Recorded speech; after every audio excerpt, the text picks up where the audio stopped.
Welcome to the VedaFoods Health Show with Dr. J. Apte.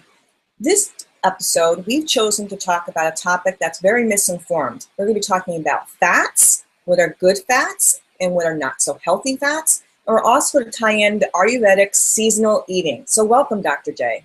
Thank you. Thank you, Carly. So the first thing I'd love to ask you is, because this really is a topic that everybody is so misinformed on, what are good fats? And the funny thing about when I say good fats is when people hear butter, they automatically think it's a bad fat. And so I want you to talk about ghee, which is the clarified butter, and the difference between that and regular butter. And then let's get into some of the other fats. Okay. So, Carly, what I would like to do is talk a little bit about why fats are also essential for the body and all that.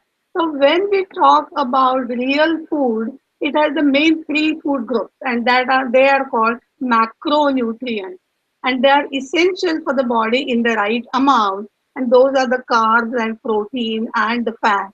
But because of this, so many diet fats and all, we always talk about no carb diet or low carb diet and no fat diet, and all the saturated fats are bad and all these kind of things. So people are really confused. They don't know what really good to eat and what proportion and all that. So let's focus a little bit about fats today. And as we know, each gram of fat has 9 calories. So it is kind of a saturated energy filled nutrient for us. So when carbs do not carbs are over giving energy, then come the fat, and fat provide the energy to the body.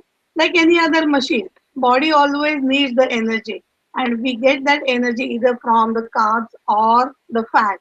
But unfortunately, we constantly eat, and those fats are never needed, so they build on the body, and we start gaining weight and we start becoming obese. But fat is also very important nutrient in the food which provides the energy.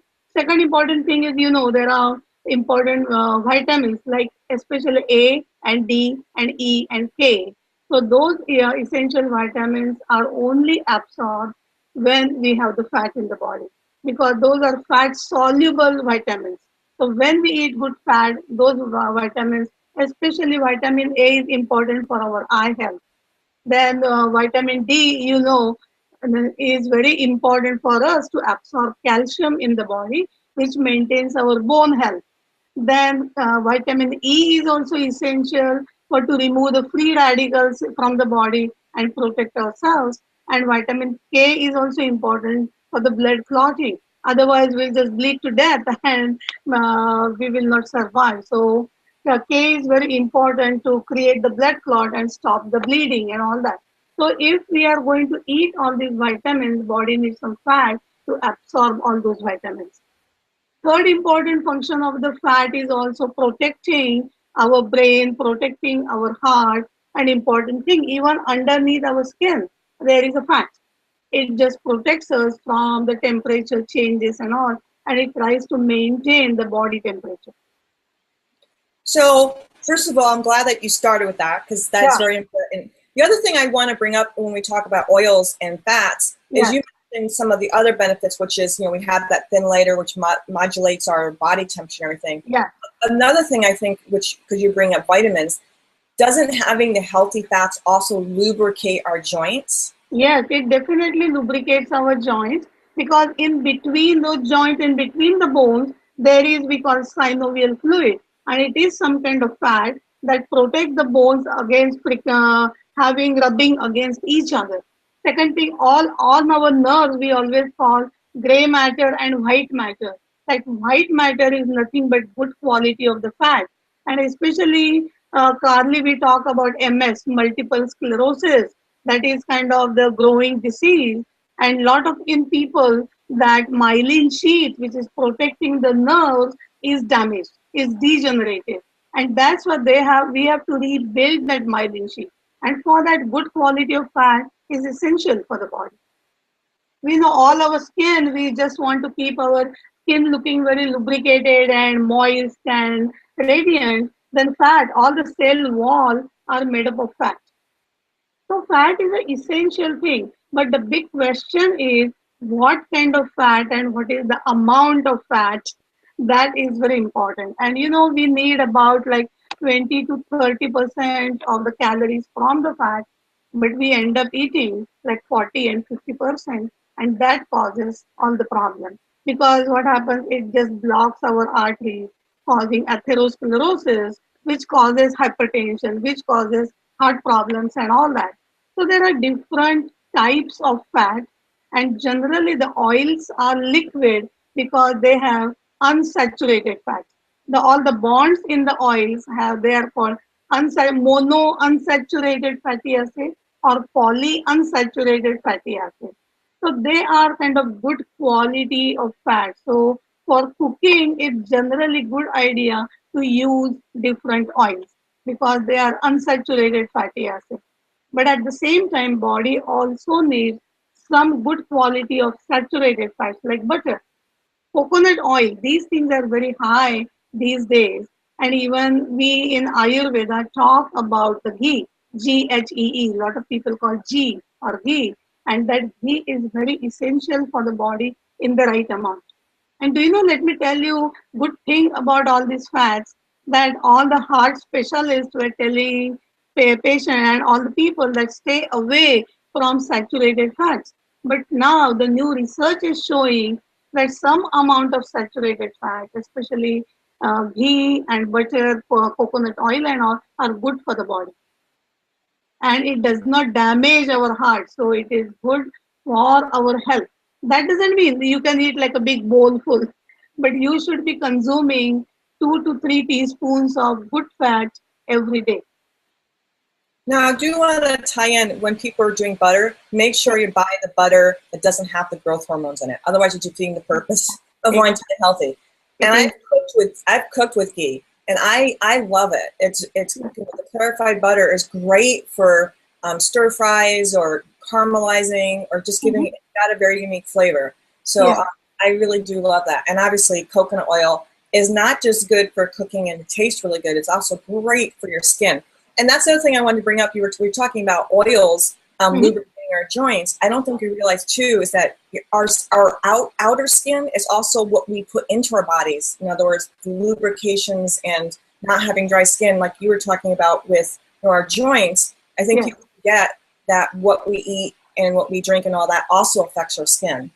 It definitely affects our skin, because when people have the skin issues like psoriasis and eczema and boils and acne and all those kind of things, I tell people what's happening inside shows on your body, shows on your skin too.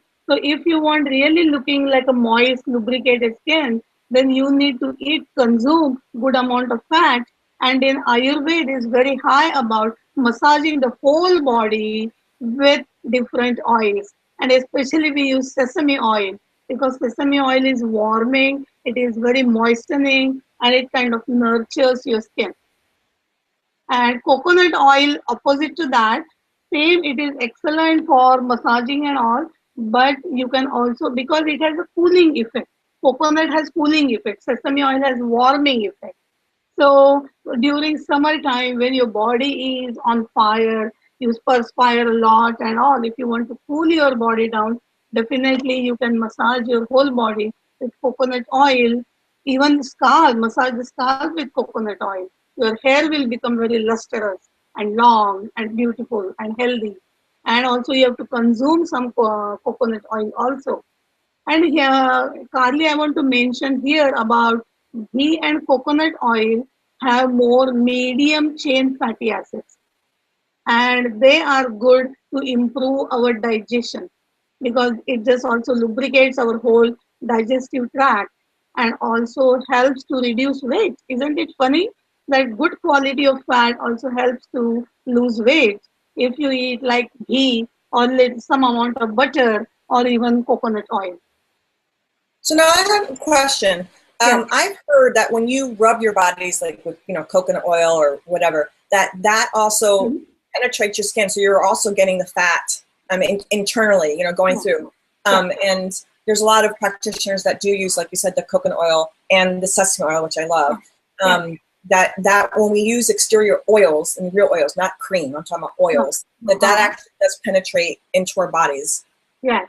So our skin, we don't realize that. But our skin is the biggest organ which absorbs all these things. So it's up to you whether to use the chemical-based ointments or creams, or you can use natural oil, because your skin is going to absorb. And when you have so many chemicals in those moisturizing creams and all, your body becomes toxic, and body has to let go, remove all those toxins from the body. But if you use all these natural oils like coconut oil, sesame oil, mustard oil, and all those things, your body is absorbing it, and because they are edible, they are good for your body. So eating it moistens your body from inside, massaging it, it moistens your body from outside. So they meet at the levels, and all your tissues really get lubricated, and our body stays in healthy state. So now let's start telling people a little bit. You were talking about the qualities of the different oils and the amount. So you mentioned 2 to 3 teaspoons of coconut oil. Let's talk about. I've heard 2 different things. Like, I know olive oil. They say when you cook with it, it turns carcinogenic. That olive oil is really only meant to use once you've cooked, and then you put it on your salad, or you drizzle it on. So it's also distinguished for people what are good oils to cook with versus not to cook with, because that's a big one too. It's like, you see on labels, high heat, medium heat, So I think what are good oils to use for, internal purposes? Obviously we need, like you said, 2 or 3 teaspoons of particular, you said specifically coconut oil. But let's talk about like olive oil and sesame oil and the different oils that are, good to cook with, and then ones that you don't want to cook with and just, use. Okay. So generally, every oil has a smoking point. When you start boiling the oil, they start smoking.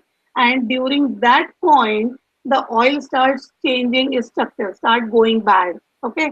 So naturally, any oil that has a high smoking point are good for cooking, and any oil which has low smoking point is not good. So you can just use it raw, like olive oil, for example. Instead of using olive oil for cooking, you can just spread it, dip your bread in it, or put it in your salads and all that. But for cooking, and first thing is, I want, as you mentioned, that GMO and processed and refined, those oils are not good.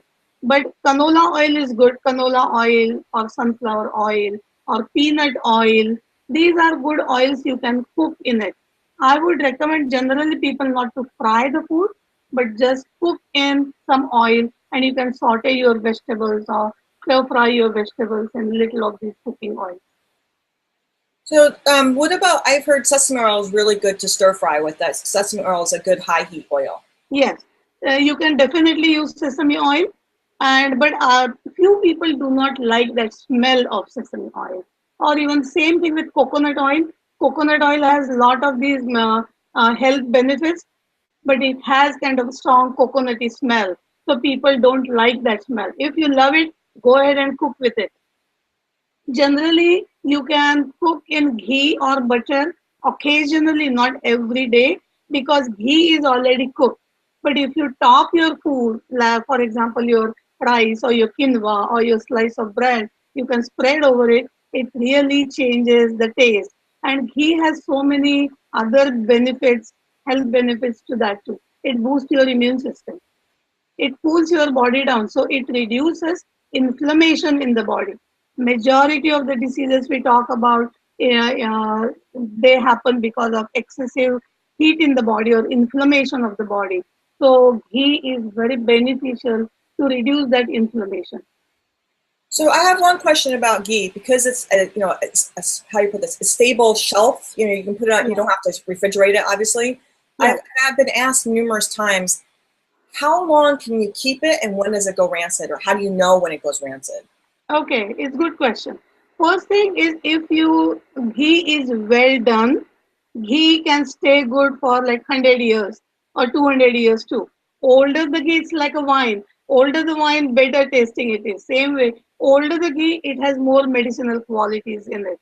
So, but you just have to know, because the difference between ghee and butter is only 80% fat and ghee is 100% fat. So when we cook butter, all the water evaporates and all the milk solids sit to the bottom. But if you do not cook enough, then there is some water stays in the ghee, and then ghee starts going bad early, it becomes rancid. And you will really start smelling that ghee is not good. But when you are well done ghee, you will see all the water is gone, all the milk solids are gone. So what you get is 100% fat. And that ghee will stay longer forever. But what mistake people do, they just dip a wet spoon in that ghee, and then when it gets water in it, it starts going bad. So you have to be careful to dip a completely dry spoon in it, tightly close it, and keep it in your pantry, not in the refrigerator. So I think that the advice I give people is to take a spoon into your jar and then put it in the dish, and don't dip directly into your ghee, and that way that'll stay fresh and wonderful, and you got your little bowl, and you can then do whatever you want from there. Exactly, exactly. The other thing we want to talk to all our listeners is about trans fats, bad fats, because all these good fats we are talking about, they are heart healthy. They reduce our blood pressure and all that. But all the trans fats, that is artificially hydrogenated fats, are really bad for our heart. They increase the atherosclerosis, they build up, increase your cholesterol, which will clog your arteries, increase your blood pressure, and they're bad for our heart. And do you know, most of the foods people eat, that all the good tasting food like cakes and cookies and ice cream and donuts and muffins and everything has trans fats in it. People say, okay, I don't eat very sweet food, but again, chips and crackers and pretzels and all those foods which are commercially used, and people just crave for that, or they just munch on the junk food which uses all the hydrogenated fat. And why? Because it is very cheap. Second thing, it gives good flavor to the food. And third thing, it stays longer. So people save money. So all these manufacturers want to sell something which is cheap for, it is good for their pocket, but it's not good for our health. So we should be avoiding all these trans fats and start focusing on good fat like oils or butter or coconut oil or ghee. And by the way, we manufacture ghee. If Ayur Foods creates 1 pound jar of excellent quality of organic unsalted ghee, because whatever we buy should not be GMO, should not be processed, and should be salt free, because salt is the culprit. We end up eating so much salt, we start putting on weight, our blood pressure rises and causes all the problems. So now we mentioned, you said the trans fatty, so what's in chips and all these processed foods. Let's actually say what some of those ingredients are, because I'm always encouraging people, all of my clients. I'll have a client come to me, but it said organic. I said, did you read the food label? Just because something says all natural or organic doesn't mean it's necessarily healthy, and that's our culture, just to stamp labels on things, and it's all natural, and it's got, or it's reduced sugar, and it's got fake sugars and all this stuff. So I like to give ingredients to people which oils are trans fatty oils. So when they're looking at a label, they can go, oh, cottonseed oil, or they know what oils to stay away from. Main thing I just want to add this, when you mentioned about organic and all, they may be using organic potatoes, but they are again frying those potatoes in trans fats, which are also really bad for the body. Okay, so it's very important to mention. And I was going to say something about trans fat, but I forgot. We'll talk about it later. So what was your question? So my question was, what are some of those trans fatty acids? So when people are reading labels, they can see, okay, like I said, cottonseed oil or whatever, that oil isn't good. So when I always encourage people to read food labels. So if they see that it's been fried in what particular oils do they stay away from? So what are some of the names of the trans fatty oil? Remember one thing, Carly. What is trans fatty acids? They're hydrogenated fats. Right. So you know why oil is liquid? Because it has so many of unsaturated bonds.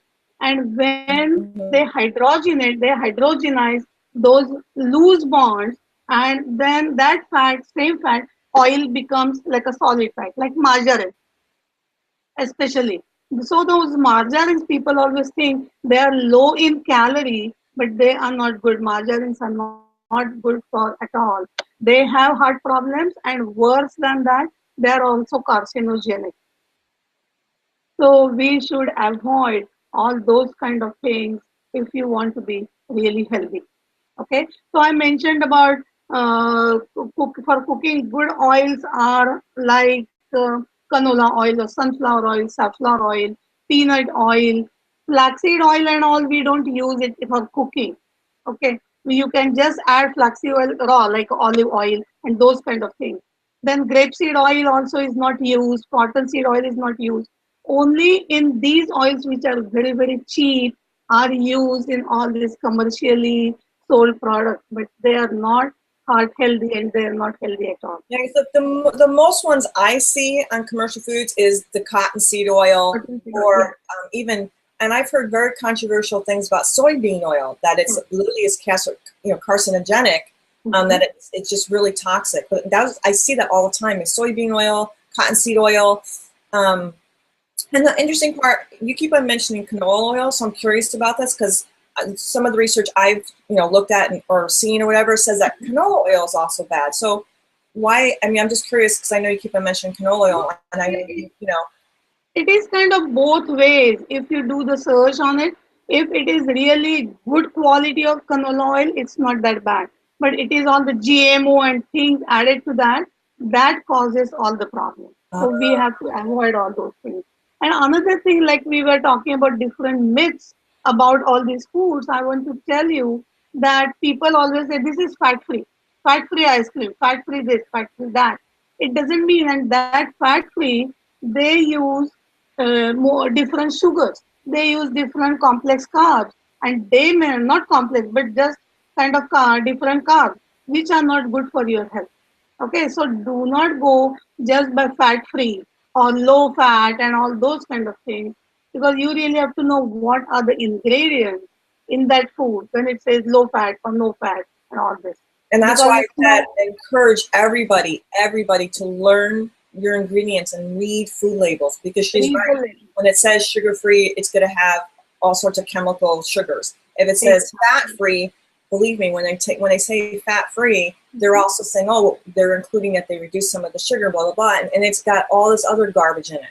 So you got to read your food labels. If you're going to get a lower one that's, less fat, whatever, I would look more towards the organic type, because that's going to have much cleaner ingredients.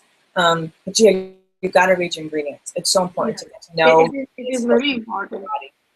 And people what have to do is they should not do only like a fat-free or low-carb diet and all that. They have to eat balanced food, and they have to overall eat less amount of food. Because we always talk about more the better, but for our body, less is better. Because when we eat less, body can digest all that food well, and body can produce good quality of the tissues, and we will not gain weight, and we will stay in the healthy state. Oh, I have a good one. Avocado oil. What is your thoughts on avocado oil? Avocado oil is really good. Avocado has a good quality of fat. It is monounsaturated fat. So you can consume, you can add avocado or avocado oil in your diet, but don't go overboard. That I want to tell people, that the quality is important, at the same time quantity. Because generally people say, okay, this is good. So they just end up eating that a lot.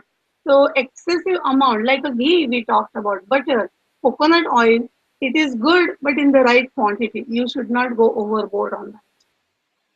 So this ties into, let's get into, we were talking about oils and some eating here. Let's actually start going into some of the seasonal eating. It is, first thing is people may ask you or me the question, what is seasonal eating? We haven't heard this. This is the word seasonal eating. But let me just kind of give you the analogy. For example, now slowly the weather is warming up, and during summer, in June month, you are not going to wear like a long sleeves tops and t-shirts and all. You are going to go and buy some cool cotton short sleeve shirts and start wearing shorts, because you want to cool your body down when the weather is hot, right? Then when you transition to fall, you're not going to wear the same shirt. You are going to go buy the jackets, So you want to protect your body from the cold air. Same thing, it's not only the foods, heck, clothes we should change, but we should change the food. So during summertime, it's so beautiful that Ayurveda reveals all the secrets of Mother Nature and tells us to eat the seasonal fruits and foods. Especially during summertime, we get all the melons like watermelon, cantaloupe, honeydew melon, and all these sweet, juicy fruits because they have a cooling effect on the body. By the way, we were talking about coconut oil. Coconut water is also very cooling in nature. So we should be drinking a glass of coconut water during that time. Another thing, we get all the leafy greens. They are growing against the gravity. They are very cooling and light in nature. So during summertime, you can have like a big bowl of salad for lunch or dinner along with a slice of bread and some ghee or butter on the top. But do not eat the same salad during fall and winter time. That we call as a seasonal dieting. And if you don't know much about seasonal dieting, always go to farmers market. Always go to the local store where they produce, where they sell the local produce and the fruits which are growing in your own environment. Because currently it's very important that we should be eating what is grown in our local area, not coming all the fruits coming from Mexico or India and Australia and all that, because the weather pattern there is very different. The seasons are there very different. You know that when we have summer here, it's winter in Australia. When it's day here, it's night in India. So seasons and things are very different. So we should be eating seasonal fruit. So eating more salad, sweet fruit, all the melons and all is good during summertime. So consume more of that instead of all the chips and crackers and salsa and all those things because they aggravate heat in the body. So that is not good. But then when we transition to fall, then what happens? We do not get all the growth over the ground, but all the root vegetables, they are growing under the ground. So the root vegetables, pumpkins and squashes and persimmons and pomegranate and all those seasonal fruits are good to consume during fall time, during winter time. And that's what we do. We eat more nuts during fall and winter time because they are good for us and they also a lot of oil. We were talking about the oil earlier. So they moisten our body. So anything that is oily should be good to eat during fall and winter because our body becomes dry, skin becomes dry. So we want to eat those foods. Then during summertime, we are not eating like warm herbal teas. We want to just drink those appetizing shakes and things, fruit juices. But during fall time, we should be consuming more herbal tea like licorice tea and chamomile tea and all that. And instead of eating salads, we should be consuming more soups and stews because those foods are warming and because they have a lot of water heavy in it, they ground us and keeps our mind more calm and settled and clear. Because if you start eating more salads during fall time, your mind starts racing. You start feeling very cold and lightheaded. Your skin starts becoming so dry. So it is very important that along with your clothes, you change your food and you can take a hint from your clothes. If you are wearing warm clothes, start eating warm foods. If you are wearing cool clothes, start eating cold foods. And again, when we talk about foods, also important thing about the drink because everybody consumes cold drinks no matter what season it is. So during summertime you can drink a little cooler, but during fall and winter time you should be drinking and consuming warm liquid, warm water, warm herbal teas, warm soup, warm food, stir fry vegetables which is warm and all that. Because you want to warm your body, you want to keep your body is well hydrated, but maintaining the temperature, So, maintaining the. and I'm just one piece I want to clarify. So Uh-huh. even in the summer, isn't it still better to drink whatever we're drinking more at room temperature than to put all the ice in it? Yes. See, what happens is the temperature is hot. So you can drink cool water, room temperature water. but avoid putting so much ice in the drink, which is really bad. Again, what happens during Christmas time and all, people go out, the temperature is at 0 degrees, and they are eating a big scoop of ice cream. That causes the problem because like increases like. When the weather is cold, you are eating cold foods, definitely going to cause the problem. So we have to always use this balance, and this is our inborn talent. So we should be creating that balance. When the season is warm, you should be eating cool food. When the season is cold, we should be eating the warm food. And that's what body tries to create that balance. The other thing I want to bring up, just to tie this all together, because we've been talking for a while, and again, I don't want to overwhelm our audience, is I think it's really important, like she said, and this is a big one because I never really thought about it that deeply, about when we buy foods from other cultures, about their seasons being different.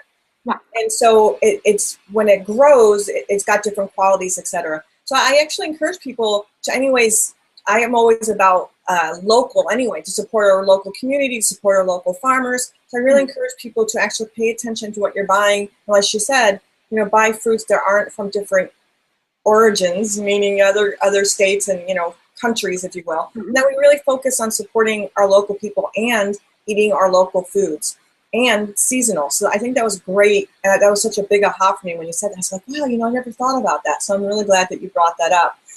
I just want to mention one thing, Carly, that people always do eat. I tell watermelon eat during summertime, and on winter I'm said, okay, this watermelon is the problem, and they say, Dr. J, you told us to eat watermelon during summertime. Why are you blaming that same watermelon right now? Because I said now the season has changed.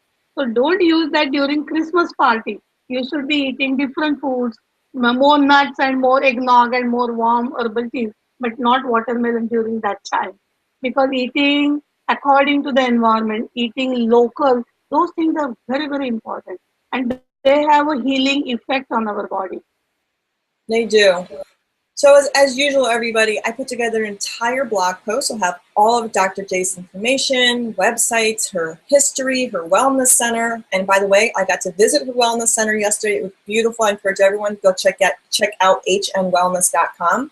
I also encourage you to go check out VedaFoods.com. We'll be talking about that more soon. Wonderful, healthy meals that are coming out. And I really appreciate everyone watching and tuning in. And I also encourage people to email us questions, because then we know what you want to hear about. So that's really important. I thank you, Dr. J, so much. It was amazing actually getting to hug you and meet you and see your center. I'm absolutely thrilled about that. And I look forward to talking to you next week. So for today, that's it. And you can always reach me at carlyalyssathorne.com. And that's it. Enjoy your day, everybody.